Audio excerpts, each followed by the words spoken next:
Ah, merci. Moi, je suis content d'être là devant vous encore, même si c'est éprouvant. C'est vrai que parfois on vit des choses, mais comme l'a dit Agathe, dans les bons moments, on loue Dieu et dans les moments les plus difficiles, comme j'ai fait hier, je rendais grâce à Dieu encore. Parce que, comme je le disais tout à l'heure, notre âme est sauvée. C'est vrai, c'est bien de le réaliser et d'avoir vraiment cette révélation de qui est Jésus, de ce qu'il a fait pour nous. Et vous allez voir, c'est vrai que j'ai pris ce chant dernier parce que dedans, il y avait quelque chose qui m'intéressait beaucoup et c'était Prince de la paix, Prince de paix. Parce que c'est vrai qu'aujourd'hui, on va parler d'un prince plus que l'autre. On sait qu'il y a le prince de ce monde et on sait qu'il y a le prince de la paix. Et le plus intéressant, c'est sur celui sur qui on va parler. Et encore, vraiment des révélations à travers l'hébreu, c'est extraordinaire, extraordinaire. Et c'est vrai que le titre d'aujourd'hui, peut-être changera-t-il, et c'est vrai que je ne veux pas oublier ceux qui nous regardent et dire bonjour aussi à ceux qui nous regardent et à ceux que j'ai pas eu l'occasion de voir aujourd'hui. Avant de commencer, c'est vrai que je suis dans mon mood et des fois j'en oublie un petit peu. Donc voilà, soyez tous bénis et voilà. Et le titre d'aujourd'hui, c'est Comment est ta paix. Et vous allez voir en fait qu'il y a une signification bien précise pour ce comment est ta paix. Mais on va commencer par le commencement. Et je vais tout de suite prendre parce que c'est vrai que ça fait maintenant, et je continue, ça fait des semaines qu'on parle justement de ces béatitudes. On parle du sermon sur la montagne et nous parlons vraiment des attributs des enfants de Dieu et des récompenses de ce que je dirais, de cette espérance, de ce que nous allons avoir. Parce que bientôt, c'est vrai, notre Dieu va venir nous rechercher et nous serons avec lui pour l'éternité. Mais en attendant, il y a encore du travail, il y a encore des âmes à sauver, on doit encore témoigner et surtout être des témoins. D'où le titre Comment est ta paix. Parce que je pense que c'est une des choses les plus faciles à perdre, je dirais. Et j'en parlais justement tout à l'heure avec Rosemary. Et vous doutiez bien de ce que nous allions justement étudier ce matin. Et d'ailleurs, justement, il y a un frère dans un commentaire sur le CVC, je dirais qu'il a prophétisé ce dont nous allions parler aujourd'hui. Il a dit shalom. Et ça va être c'est ce dont nous allons parler aujourd'hui, du shalom, qui signifie paix, et bien plus encore. Et le mot paix, justement, se trouve, pour reparler, parce qu'à chaque fois, j'aime bien recentrer le débat par rapport au monde, pour montrer justement qu'il n'y a qu'une seule sorte de paix et qu'elle n'est pas possible dans ce monde, ou qu'elle est très limitée, et puis c'est pris à la légère, c'est un peu comme l'amour. Et elle est souvent, on voit souvent dans la bouche de nos politiciens ce mot paix, de tous bords, dans la bouche de nos gouvernements. On peut passer en revue les discours des grands de ce monde, quelle que soit la croyance, tous ont dans leur bouche justement ce mot paix, ce mot paix. Tous ont proclamé haut et fort qu'ils voulaient la paix, qu'ils recherchaient la paix. Mais on sait, on va en parler. C'est un peu tout des beaux discours, je dirais. Mais malgré toutes leurs déclarations, tout feu, tout flamme, malgré tous les traités de paix signés, et vous savez quoi, il y en a eu, j'ai regardé un petit peu par rapport, vous savez, au Moyen-Âge, tout ça, donc du Proche-Orient ancien, en passant par la Grèce antique, la Rome antique, le Moyen-Âge, l'époque moderne, contemporaine, Première et Deuxième Guerre mondiale, eh ben, j'ai regardé et j'ai compté. Il y a eu plus de 140 traités de paix qui ont été signés. Plus de 140 traités de paix, imaginez-vous. Hein.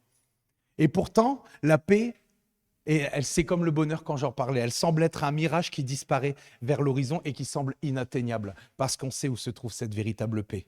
Mais je ne vais pas me spoiler. Et quand on voit une citation ancienne, vous savez quoi, elle est venue dans mon esprit, elle catégorise bien la mentalité de ce monde. Si tu veux la paix, prépare la guerre. Si tu veux la paix, prépare la guerre. Qui illustre la théorie de la dissuasion. C'est à celui qui montre sa force, sa préparation, sa puissance militaire, souvent publiquement. Et combien, justement, nous voyons de pays défiler pour montrer leurs armées, la Chine, la Corée du Nord et j'en passe, avec les essais nucléaires, parce que c'est vrai qu'en plus de ça, il y a des armes de plus en plus destructrices qui sont créées. Et on parle de paix. Et l'ONU, justement, qui regroupe 193 États membres, a pour slogan, vous savez quoi, j'ai regardé un petit peu, j'étais voir par curiosité. Le slogan de l'ONU sur leur site, c'est paix, dignité et égalité sur une terre saine. Alors là, franchement, enfin, j'étais un petit peu abasourdi. Bah, en même temps, je ne suis pas étonné. Je ne suis pas étonné parce que c'est ce qu'ils sont censés représenter, mais voilà, on sait où ils sont. Hein. Alors, que c'est tout le contraire, que la haine contre nos frères et sœurs juifs se généralise, parce que c'est ce qui se passe, et on voit vraiment que c'est vraiment ça s'accroît, c'est vraiment, et la méchanceté, c'est vraiment accru. C'est terrible. Alors que justement, comme je le dis, nos frères, la haine contre nos frères et sœurs juifs se généralise, alors que les conflits, les guerres et les bruits de guerre n'ont jamais été aussi nombreux, dans une course à l'armement qui représente le budget le plus élevé d'un pays, parce que ça, il faut le savoir, c'est des milliards d'euros que ça représente pour un pays, l'armement. Et où les armes, ce que je disais, sont de plus en plus destructrices, et on le voit. On le voit que maintenant, avec une arme, on peut détruire tout un pays. On peut éradiquer un pays avec une arme. Et c'est normal, justement. Et c'est ce que je disais quand on voit le prince de ce monde. Et c'est là, juste là, qu'il rentre en scène, et un petit peu après. Et je vais prendre justement avec vous, pour continuer, je dirais, pour parler encore d'une autre paix, dans la Bible Semeur, dans 1 Thessaloniciens 5,3. Je ne l'ai pas mis celui-là? Non, c'est pas. Non, c'est Semeur 1 Thessaloniciens 5,3. C'est pas grave, vas-y, à ton aise. À ton aise, je vais commencer à le lire. Et vous allez comprendre où je vais en venir. Mais comme je dis, je ne vais pas m'étaler, j'en parle un petit peu, c'est vraiment pour comparer par rapport à cette paix qui surpasse toute paix. Lorsque les gens diront, maintenant règne la paix, maintenant nous sommes en sécurité, alors précisément, la ruine fondra subitement sur eux, comme les douleurs saisissent la femme enceinte, et aucun n'échappera. Paul nous parle ici d'un moment où le monde se réjouira du fait qu'il y aura un temps où régnera la paix et la sécurité pour tous. La parole de Dieu nous parle d'un homme, et c'est vrai que j'ai regardé un petit peu, elle nous parle d'un homme qu'on appelle l'impie ou l'antéchrist, à qui les nations vont donner autorité, qui va arriver sur la scène mondiale et qui annoncera la fin des conflits. Bah oui, la paix au Moyen-Orient. Le monde pensera voir la lumière au bout du tunnel, alors que le monde arrivera de plus en plus sera de plus en plus sombre. Ce sera une des heures les plus sombres que le monde va vivre. Et il va arriver sur la scène mondiale. Comme je dis, il va essayer d'instaurer une paix, mais elle sera limitée. Parce que ce n'est pas une véritable paix, c'est une fausse paix. Les ténèbres ici, mes amis, n'ont jamais été aussi épaisses qu'actuellement. Et le péché arrive de plus en plus à son comble. C'est vrai que combien de fois nous ne disons pas en réunion de prière, on ne pensait pas que ça pouvait monter d'un cran, mais on voit que ça monte encore d'un cran au niveau du péché, au niveau de l'iniquité. C'est vrai, hein? Et on est scandalisé. Et Paul parle ici d'une période de fausse paix et de fausse sécurité qui sera interrompue par une ruine soudaine et douloureuse. Comment ça va se passer? Ça ne m'intéresse pas, parce que je sais que nous serons préservés de ça. Parce que la parole de Dieu, elle nous dit justement que ça va venir comme un filet sur le monde et qu'on sera préservé justement de cette heure de la grande tentation qui va venir sur le monde. Mais le monde n'y échappera pas. Paul a poursuivi son enseignement en précisant un point important. Et ça nous concerne, mes amis. Il a expliqué à l'Assemblée de Thessalonique et à nous aujourd'hui que parce que nous sommes de la lumière et non des ténèbres, parce que nous sommes le sel de la terre, nous ne serons pas séduits ni surpris par ce qui se produira à ce moment-là. Pourquoi? Parce que nous avons l'esprit de vérité qui va continuellement nous conduire dans la vérité, toujours dans la vérité. Amen. Tout cela pour dire, parce que c'est vrai, c'est beaucoup de choses pour dire une chose. Tout cela pour dire que, tout comme le bonheur, ce que je disais tout à l'heure, sujet dont nous avons parlé il y a quelques semaines, la paix ne peut être réellement trouvée dans ce monde. Amen. Nous savons qu'une paix mondiale est une utopie à l'heure actuelle et elle ne commencera véritablement qu'au commencement de ce merveilleux règne de 1000 ans avec Christ. Amen. Ça va être extraordinaire, mes amis. Gardons cette espérance. Par contre, et c'est ma question, une paix véritable individuelle est-elle possible? Et justement, on en parlait. Et pour comprendre l'origine de cette véritable paix dont nous sommes les bénéficiaires, il nous faut remonter au temps des patriarches, et vous allez voir où je vais en venir. Et comprendre qui était ou qui représentait Melchisédek.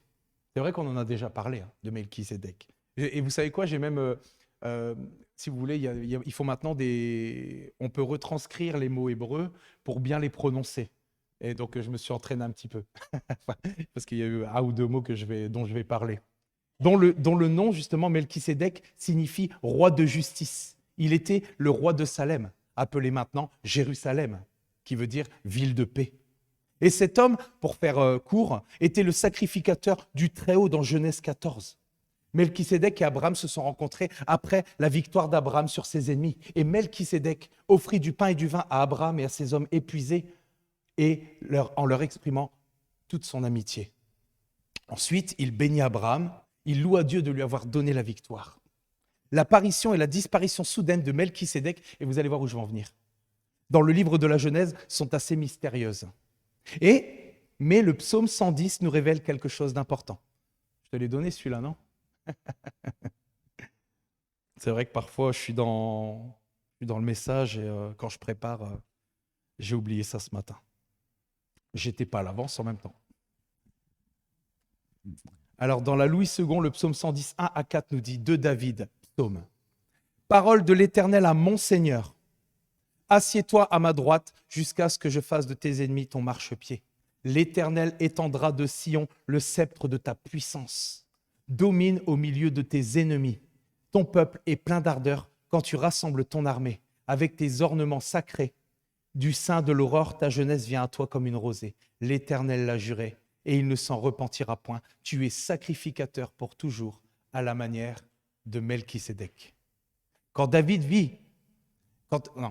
dit « Parole de l'Éternel à mon Seigneur », c'est vrai que ça pose question. C'est en réalité Dieu qui s'adresse au maître de David, un roi d'une très grande dignité qui se tient à la droite de l'Éternel, qui est la place d'honneur par excellence. Cette position signifie qu'il participe au règne de Dieu. L'Éternel associe donc le Seigneur de David, c'est-à-dire le Messie, à son pouvoir universel. Le verset 4 nous montre que Melchisédek est considéré comme la figure de Jésus. Et c'est ce que nous pouvons voir ici. D'ailleurs, dans Hébreux 7, Melchisédek est rendu semblable au Fils de Dieu, roi de justice. Celui-là, je ne l'ai pas mis, mais on peut le lire dans Hébreux 7. Roi de justice et de paix. Beaucoup pensent, de par ce mystère qui entoure Melchisédek, qu'il était une apparition de Jésus en personne. Beaucoup le pensent. Et c'est vrai que j'en fais partie. Après, ça reste un mystère et on le saura un jour. Amen. Il y a des mystères qu'on saura là-haut parce que c'est vrai qu'on vit une expérience limitée parce qu'on est une intelligence limitée, parce qu'on est dans ce corps limité. On est dans la chair. Amen. On a vraiment un Dieu extraordinaire. Et bientôt, on va tout découvrir avec lui. Mais comme je le dis, ça reste mon avis. Donc maintenant, et vous allez voir où je vais en venir en fait. Donc maintenant que nous avons parlé que Jésus est présenté comme le prince ou le roi de paix, nous savons que c'est de lui qu'Ésaïe parle dans la Louis II 21, Ésaïe 9, 5, 6.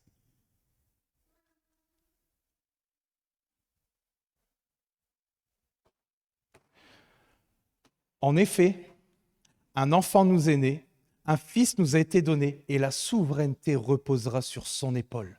On l'appellera merveilleux conseiller, Dieu puissant, Père éternel, prince de la paix. Étendre la souveraineté, donner une paix sans fin au trône de David et à son royaume, l'affermir et le soutenir par le droit et par la justice, dès maintenant et pour toujours. Voilà ce que fera le zèle de l'Éternel, le maître de l'univers. Amen. Et c'est ça. Prince de paix se dit en hébreu Sar Shalom. Et le mot Shalom décortiqué, vous voyez ce qu'il donne, hein, c'est extraordinaire. Comme quoi, l'hébreu, l'hébreu, c'est extraordinaire. Ça révèle vraiment la profondeur de Dieu. C'est un langage extraordinaire.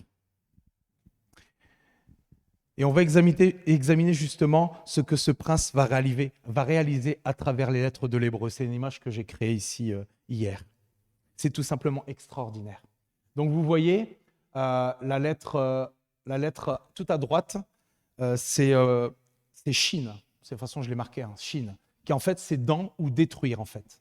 Ensuite, juste un peu plus à gauche, c'est Lamed, autorité. D'ailleurs, le symbole ressemble un petit peu à un bâton de berger. Ensuite, on a d'un côté la lettre Vav, qui veut dire attaché. Et en fait, elle représente un clou. Et juste à côté, on a Mem, qui signifie en fait les eaux, parce que dans la parole de Dieu, on parle des eaux comme le chaos au commencement. Et en fait, elle nous parle du chaos. Et vous savez, ce mot paix, c'est extraordinaire parce que ça signifie que Jésus a détruit l'autorité attachée au chaos. Et ça, vous savez quoi? Pour moi, c'est une découverte extraordinaire. Jésus a détruit l'autorité attachée au chaos. Et la parole de Dieu, justement, il y a un verset qui est venu, elle nous dit clairement dans la Bible Semeur, dans Colossiens 2,15, Jésus a détruit l'autorité attachée au chaos. Extraordinaire.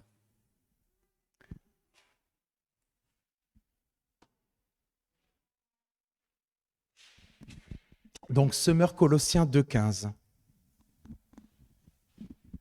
Là, il a désarmé toute autorité, tout pouvoir, les donnant publiquement en spectacle quand il les a traînés dans son cortège triomphal après sa victoire à la croix. Jésus a dépouillé les dominations. Il a dépouillé les autorités du chaos, ou appelées aussi autorités démoniaques. Il a fait comme lors des triomphes romains. Et j'en ai déjà parlé justement de ces défilés de victoire où les généraux victorieux paradaient dans Rome avec leurs trophées et faisaient défiler publiquement derrière eux, derrière leurs chars, leurs ennemis et les rois vaincus. Et la même chose au sens spirituel, Jésus a désarmé Satan et les puissances du mal et les a publiquement exposées, comme on dit qu'il a donné les autorités en spectacle. Il les a publiquement exposées comme vaincues et soumises. Et nous nous retrouvons, nous, maintenant, dans ce char avec Jésus. Parce que nous aussi, nous avons, de par le nom de Jésus, de par le fait que maintenant, Satan, je dirais, n'a plus rien en nous, dans le sens où nous sommes sauvés, nous avons aussi cette autorité pour chasser, cette autorité pour prier, pour détruire. Et nous sommes plus que victorieux en Jésus. Amen. Nous avons vraiment un Dieu extraordinaire. Et c'est ça que ça veut dire. Mais il y a une chose qui est importante, c'est que maintenant, c'est vrai, nous avons la victoire définitive sur le royaume de l'ennemi. Nous avons enfin reçu cette paix, mais ce n'était pas gratuit pour le prince de paix. Et je vais prendre avec vous dans la Louis II 21, et on en parle souvent de ce verset, dans Ésaïe 53, 4, 5. Pourtant, ce sont nos souffrances qu'il a portées, c'est de nos douleurs qu'il s'est chargé. Et nous l'avons considéré comme puni, frappé par Dieu et humilié. Mais lui, il était blessé à cause de nos transgressions, brisé à cause de nos fautes. La punition, ou dans une autre version, c'est le châtiment qui nous donne la paix, est tombé sur lui. On en parle souvent. Hein. Le châtiment qui nous donne la paix est tombé sur lui. Et c'est par ces blessures que nous sommes guéris, que nous sommes sauvés. Et je reviens brièvement sur Melchisédek, ou mon roi en hébreu, Melchi et Sédek. C'est justice et Salem, c'est la paix. Donc en premier, cela commence par la justice et ensuite vient la paix. Vous voyez ce que ça veut dire? Et pour nous, cette justice qui va nous permettre d'entrer dans la paix, de bénéficier de cette paix, passe par le fait, comme dit dans ce verset, comme le dit justement, que le coupable doit être puni à cause de la justice de Dieu. Et ce châtiment est tombé sur Jésus. Et il nous a donné la paix. Et d'ailleurs, il y a un verset qui nous dit, dans Ésaïe 32, 17, mais je ne l'ai pas pris. C'est « l'œuvre de la justice sera la paix ». C'est confirmé, c'est prophétisé dans Ésaïe. Une paix véritable avec Dieu, car nous sommes désormais réconciliés avec le cœur du Père. Amen. On a un Dieu extraordinaire. Il a tout donné pour nous. Et c'est ce qu'Agathe disait tout à l'heure. Nous aussi. C'est vrai que sur le coup, ça coûte, mais il est tellement digne que nous lui donnions tout aussi. Amen. Donc, à ce moment-là, quand nous nous tournons nos cœurs vers lui, nous avons reçu la paix dans nos âmes, la paix intérieure individuelle. Car Dieu a pardonné nos péchés et nous nous savons désormais sauvés pour l'éternité. Avec la restauration de notre relation avec le Père par l'intermédiaire du Fils, par le Saint-Esprit en nous qui atteste à notre esprit que nous sommes devenus enfants de Dieu, que nous sommes les fils et les filles de Dieu. Bien sûr, cette paix intérieure dépend aussi, et on en parlait tout à l'heure, c'est le fait que pour être vraiment dans cette paix intérieure, il faut qu'il y ait une nature en nous qui diminue. C'est le moi. Parce qu'on sait qu'on est partagé, on a la chair et on a l'esprit. Amen. Et il y a une partie qui doit diminuer et une autre grandir. Et c'est Christ qui doit grandir en nous. Amen. Et justement, Agathe m'a envoyé le témoignage. Il fallait que tu me l'envoies en plus pour que c'était exactement, c'était un point nommé parce qu'il y a quelque chose qui m'a marqué et qui est en rapport justement avec le message d'aujourd'hui. Agathe m'a envoyé le témoignage puissant et bouleversant de Walid. En fait, c'est un musulman qui a donné sa vie à Jésus. Et ce matin, je prie encore pour que Dieu touche ce peuple, parce que c'est un peuple tellement zélé en fait. Il faut juste que Dieu réaiguille le zèle pour les faire entrer dans la vérité. Et c'est ce qui s'est passé avec cet homme. C'est extraordinaire le zèle que ce peuple a. Et je comprends que Dieu a encore permis cette conversion puissante à travers cet homme Walid. Quand on voit, c'est ce que je disais, le zèle à travers vraiment ce peuple. Et cet homme a dit quelque chose d'important et qui nous intéresse aujourd'hui. Il dit que quand il a eu ce déclic, donc on va dire qu'il a eu cette conviction du Saint-Esprit, quand il a réalisé ce que Jésus avait fait à la croix pour lui, il a réalisé que Jésus était la vérité, il a ressenti une paix extraordinaire. C'est ce qui s'en vient tout de suite, mes amis. Il a ressenti une paix extraordinaire descendre sur lui, le conduisant à une paix véritable intérieure. Amen. Et c'est ce que nous avons ressenti aussi quand l'Esprit a attesté à notre esprit que nous sommes devenus enfants de Dieu. Amen. Amen. Ouais, ça c'est sûr. Ouais. Amen. Amen. Et je vais continuer, je continue.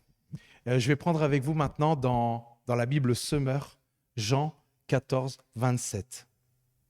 Quelque chose de très important, une instruction que le Seigneur a donnée juste avant de monter à la droite du Père, et je vais en reparler. Je pars, mais je vous laisse la paix. C'est ma paix que je vous donne. Je ne vous la donne pas comme le monde la donne. Étonnant, non? C'est pourquoi ne soyez pas troublés et n'ayez aucune crainte en vos cœurs. Ces paroles de réconfort sont les dernières paroles données par Jésus à ses disciples avant de partir à la droite du Père. Juste après leur avoir expliqué, parce que juste au verset d'avant, Jésus leur explique que le Saint-Esprit allait venir sur eux. C'est d'ailleurs pour cela qu'il leur dit « Je vous laisse ma paix, je ne vous la donne pas comme le monde donne. » Car elle ne peut s'exprimer qu'au travers du Saint-Esprit dont le fruit est la paix. Amen. Donc maintenant que nous avons reçu cette paix intérieure en Dieu, parce que nous sommes sauvés, parce que nous lui appartenons, parce que désormais nous avons accès au royaume du Père, il s'agit désormais, et c'est là, il s'agit désormais de garder cette paix dans notre cœur, de maintenir cette paix dans notre cœur, qui nous parle aussi du repos de l'âme, que nous expérimentons justement quand nous nous confions à Jésus, même quand nous nous trouvons dans des circonstances difficiles. Amen. Et c'est ça, tout à l'heure on parlait, ou plutôt Agathe parlait des circonstances difficiles, et c'est vrai que Dieu permet, et c'est vrai qu'au début c'est 1 centimètre, après c'est 10 centimètres, parce qu'en fait c'est ça, on dit Seigneur, donne-moi ta paix, mais c'est comme pour les autres, c'est comme pour les autres fruits, il va nous donner comment on dit ça, des situations pour exercer cette paix, pour lui réclamer cette paix. Et si nous nous confions et que vraiment nous plaçons notre confiance en Dieu, alors la paix qui surpasse toute paix va garder nos cœurs et nos pensées centrés sur Jésus. Amen. Amen. Mais c'est bien parce que c'est un rappel, et c'est aussi un rappel pour moi, parce que c'est pas facile tous les jours. Mais le tout, c'est ce que je disais, ce qu'on parlait avec Rosemary, le tout c'est de se reprendre rapidement, parce que des fois, vous savez, on part dans un mood, et ça peut être, en fait, n'importe quel sentiment qui n'est pas de Dieu peut nous faire aller dans ce manque de paix. Et Agathe nous parlait du stress tout à l'heure.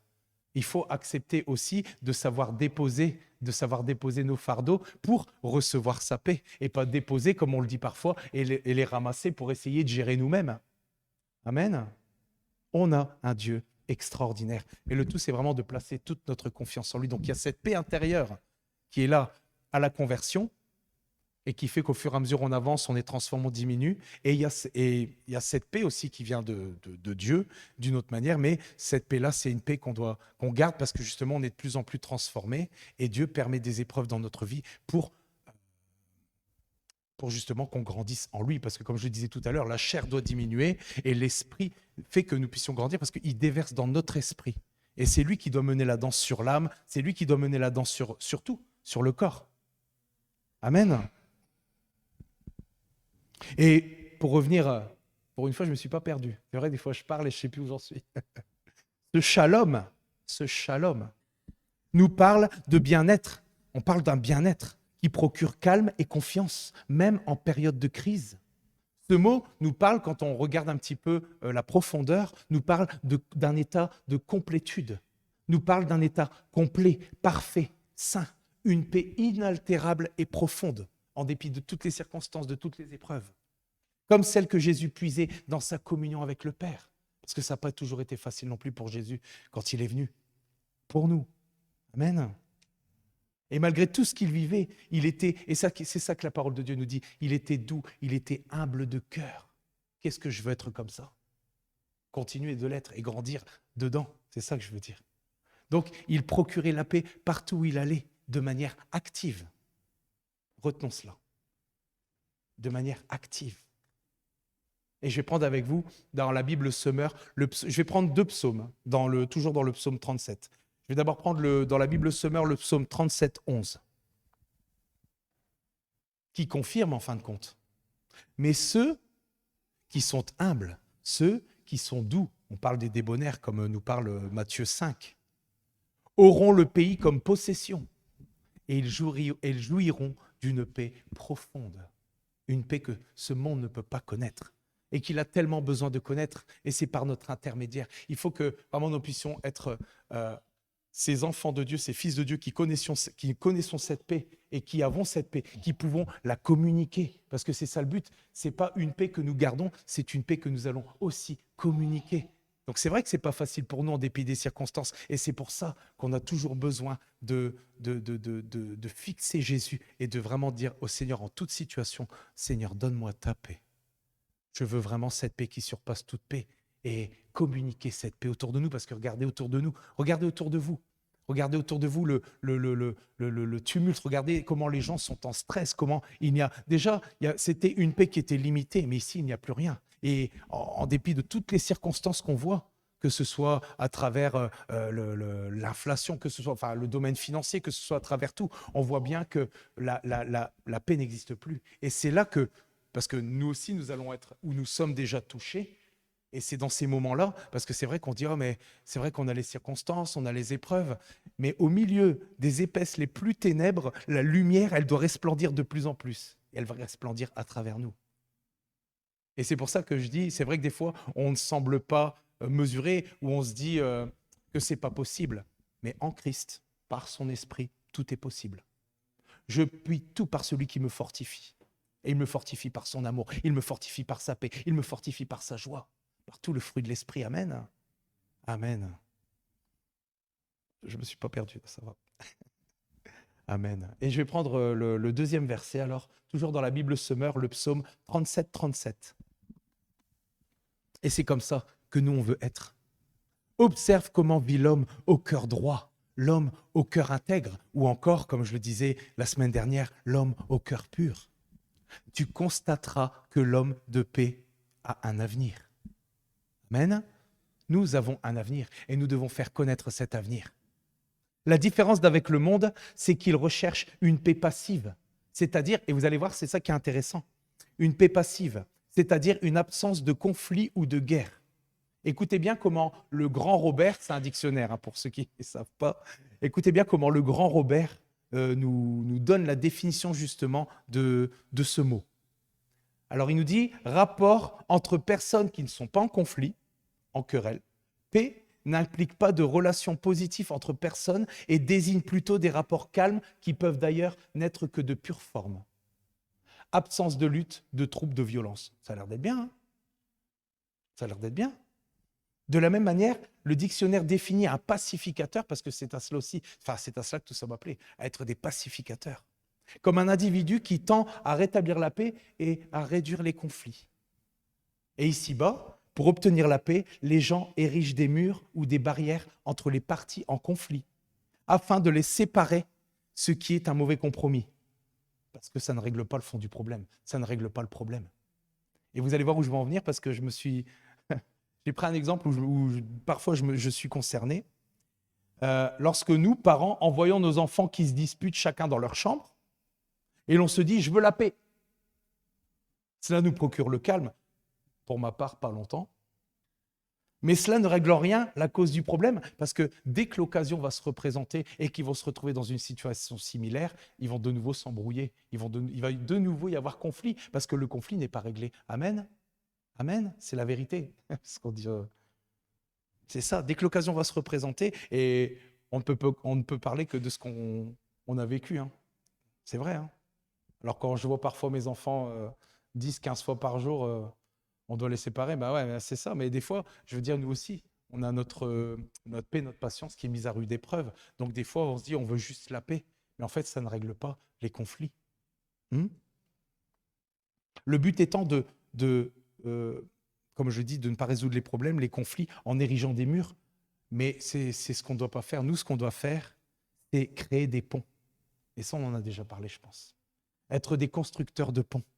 Et ce, afin de bâtir ou de rebâtir des relations. Surtout entre nous. Surtout entre nous, parce qu'on sait que dehors, c'est pas facile. Mais entre nous, pour maintenir cette unité qui est si chère au cœur de Dieu, mais que le diable est par-dessus tout. Et moi, je suis vraiment heureux d'être dans cette assemblée. Je vous le dis, je suis vraiment heureux d'être ici. Vraiment heureux. J'espère que vous aussi. Ouais, on a un Dieu qui est extraordinaire. Et je me disais en moi-même, parce que par rapport à ça, on parlait des murs, on parlait des ponts. C'est quoi, parfois on a des images qui viennent dans notre esprit. Et je me disais en moi-même que le Père n'a pas juste brisé le mur qui nous séparait de lui, parce qu'on parlait des murs qui étaient bâtis, mais il a donné son Fils unique et ça lui a coûté. Il a créé ce pont pour restaurer notre relation avec lui. Amen. Pour nous réconcilier avec lui. Amen. C'est le même, on peut toujours transposer le naturel dans le spirituel. On a vraiment un Dieu extraordinaire. Je disais encore là-bas, je dis Seigneur, Christian, il va s'asseoir et tu prends le pouvoir. tu prends possession de moi, Saint-Esprit. C'est ce qu'on se dit à chaque fois. Ouais. Ouais. Ouais, on a un Dieu qui est extraordinaire. Et c'est vrai que je veux tellement dépendre de lui. Je veux jamais. Et c'est vrai que j'ai le souci des messages parce que c'est toujours. Pour moi, chaque fois que je donne un message, c'est toujours, même si je sais que c'est animé par le Saint-Esprit, c'est toujours sortir de ma zone de confort. C'est toujours sortir de sa zone de confort. Mais parce que c'est vrai que maintenant, ça fait 3 ans qu'on a pris le relais. Mais malgré ces 3 ans-là, je peux vous dire que c'est toujours ça me coûte. Ça me coûte le mois. Et je sais que c'est agréable à Dieu, mais je veux continuer de le faire. Je veux continuer de faire la volonté de Dieu. Amen. Et de grandir de plus en plus. Et que nous puissions grandir tous ensemble de plus en plus. Parce que je pense que nous allons être des canaux très utiles pour Dieu. Nous sommes déjà des canaux très utiles pour Dieu. Amen. Mais il y a une œuvre de transformation. Il y a une œuvre de réveil en nous qui doit d'abord émerger. Amen. Continuellement. Tous les jours. Amen. 1 centimètre, puis après 10 centimètres, puis après 1 mètre. C'est vrai, tout est en rapport, tout est en relation. Et c'est toujours extraordinaire comment il y a l'unité d'esprit. Ça, on peut dire j'adore. Ça, j'adore. Ça, j'adore. Amen. Amen. Alors, où est-ce que j'en suis maintenant? C'est ça. Il a créé ce pont pour restaurer notre relation avec lui, pour nous réconcilier avec lui. Tellement il nous aime, tellement il nous a aimés. Amen. Procurer la paix n'est pas un processus passif. Procurer la paix est un processus actif qui implique bien plus que la passivité, ce que je viens de dire. Le mot shalom implique une action. C'est entre deux parties, c'est entre deux personnes le shalom. Pas un état de passivité, car la personne qui recherche la paix doit accomplir quelque chose. Amen. Dieu nous appelle, et je l'ai rarement prise, mais je trouvais que comment nous étions appelés, j'ai pris cette version qui est la Bible français courant, et je ne l'ai pas pris. Il est dit « Heureux les artisans de paix ». On fait de l'artisanat, mes amis, des artisans de paix. Nous sommes appelés des artisans de paix, des bâtisseurs de paix, des constructeurs de ponts. On parle vraiment d'artisanat, de savoir-faire. Et on veut être tous dans l'atelier de Dieu, amen, pour vraiment travailler pour lui et avec lui, en partenariat avec lui. Parce que c'est Dieu qui va nous rendre capables. Amen. C'est lui qui nous rend capables. Sans lui, on n'est rien, on ne peut rien faire. Et j'en suis bien conscient. Je continue. Je vais prendre avec vous maintenant dans la Louis II 21, Romains 12, 17, 18.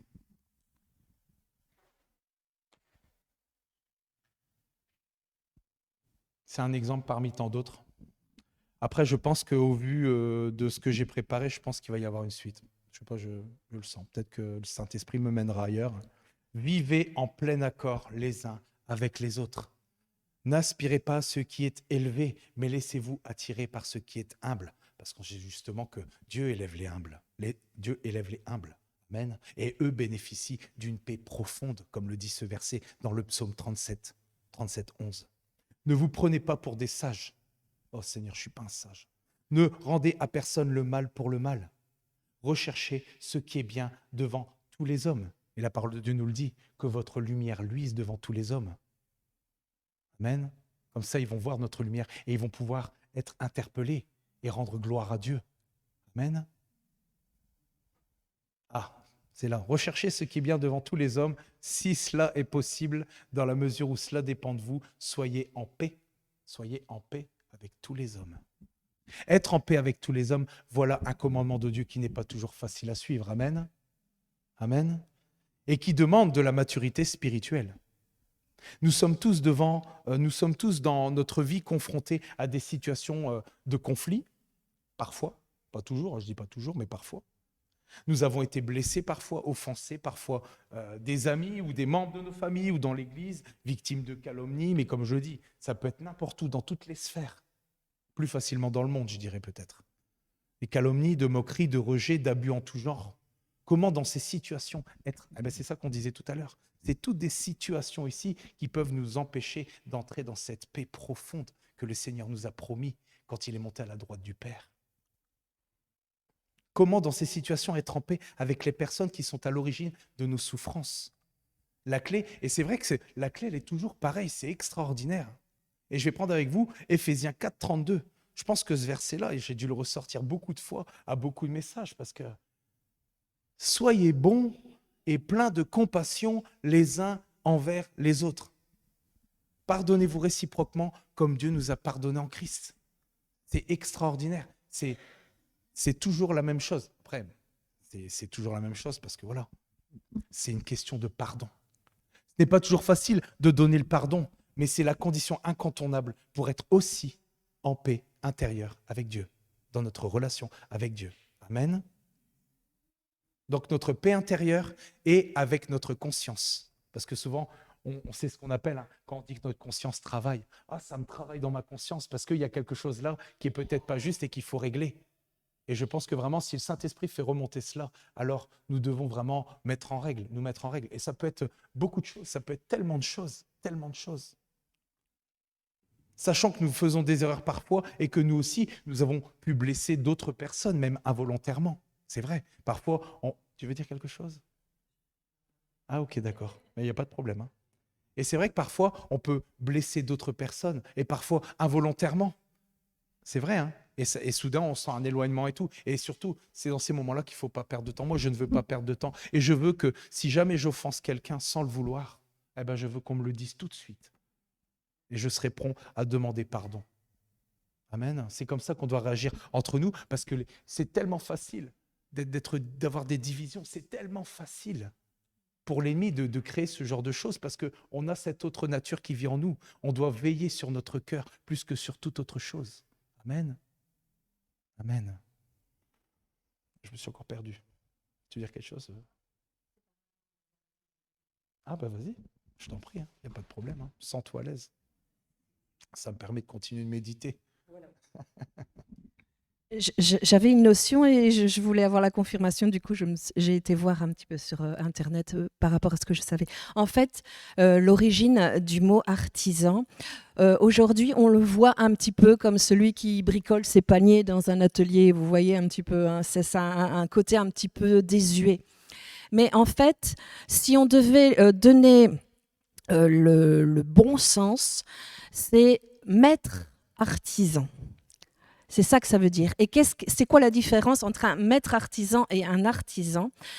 Maître artisan, c'est bien au-dessus et c'est celui qui a la maîtrise de l'artisanat.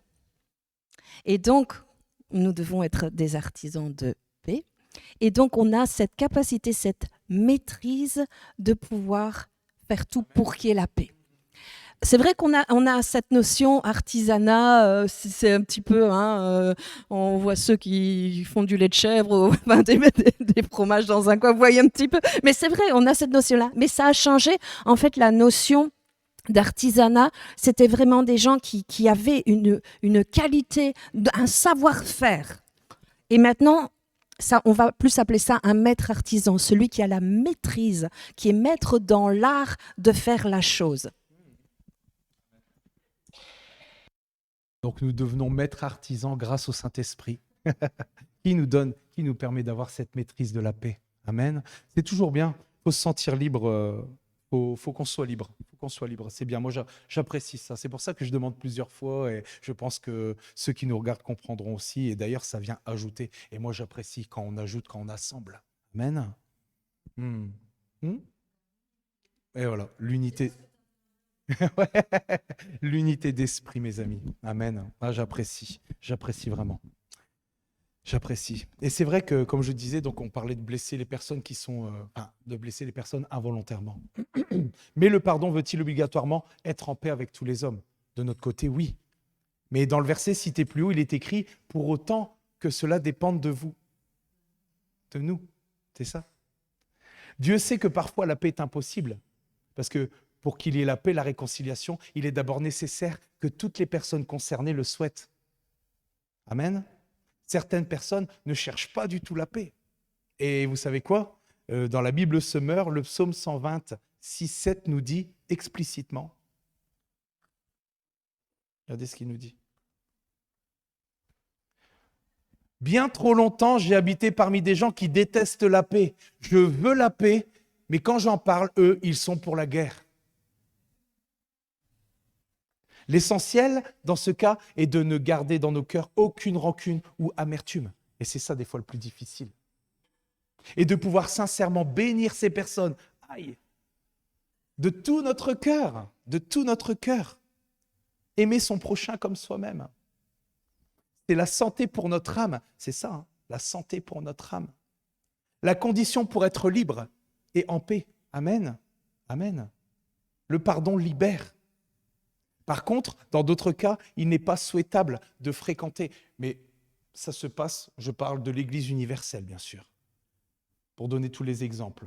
Et je vais prendre avec vous dans la Louis II 21, titre 3.10, qui dit « Si quelqu'un provoque des divisions, éloigne-le de toi après un premier, puis un second avertissement.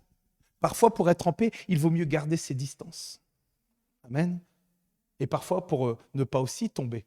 Parce que des fois, ce n'est pas obligé que ce soit sur nous, mais ça peut être aussi sur d'autres. Et on peut tomber. On doit prendre garde. C'est ça que je dis. Parfois, pour être en paix, il vaut mieux garder ses distances par leur comportement. Il y a des gens qui provoquent des conflits. Ils sont, logiquement, source de problèmes. Dans ce cas-là, se tenir éloigné est sage, et c'est un moyen, et c'est ce que je disais, de se préserver du mal. Amen. De rester en paix en évitant les conflits. Amen. C'était la petite parenthèse. Et je reviens maintenant à des choses plus intéressantes. De toute façon, ici, j'ai bientôt... Je reviens à ce que je disais plus haut quant au fait d'être des créateurs de ponts. Moi, je préfère ça, des créateurs de ponts. Moi, je veux la paix, je recherche la paix avec tout le monde, avec vous tous, avec tous ceux qui nous regardent aussi. Des bâtisseurs de paix dans la mesure du possible. Parce que ça ne dépend plus de nous après. Quand ça dépend de nous, on est OK pour tout, mais après, ça ne dépend plus de nous quand... il y a de l'adversité en face. Le principal étant de faire tout ce que nous avons à faire pour procurer, pour maintenir cette véritable paix donnée par le Saint-Esprit, d'être des maîtres artisans. Amen. Et rechercher la paix avec tous, quelles que soient nos difficultés. Parce que c'est vrai que ce n'est pas facile aussi, parfois, de donner la paix à quelqu'un qui nous a peut-être offensés et que nous-mêmes, nous sommes dans des problèmes parfois. Et c'est ce qu'on disait tout à l'heure, le mécontentement. C'est vrai que c'est un péché, le mécontentement nous fait facilement entrer dans ce manque de paix. Et ce monde est rempli de mécontentement, on est bien d'accord. Mais nous, on doit faire la différence.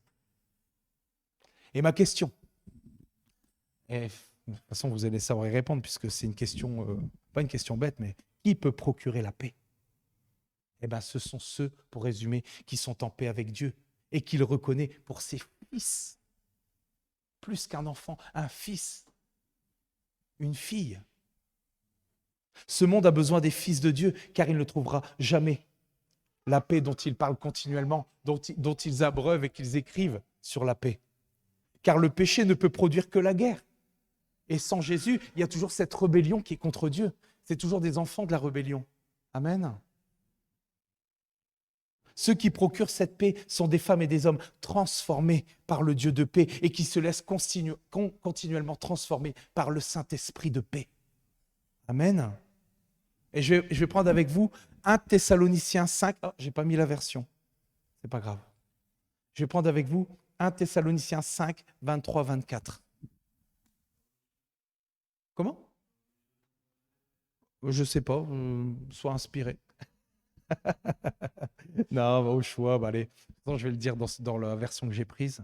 Que le Dieu de paix, que le Dieu de paix vous rende lui-même entièrement saint et qu'il vous garde parfaitement esprit, âme et corps, afin que nous soyons irréprochables lors de sa venue, lors de la venue de notre Seigneur Jésus.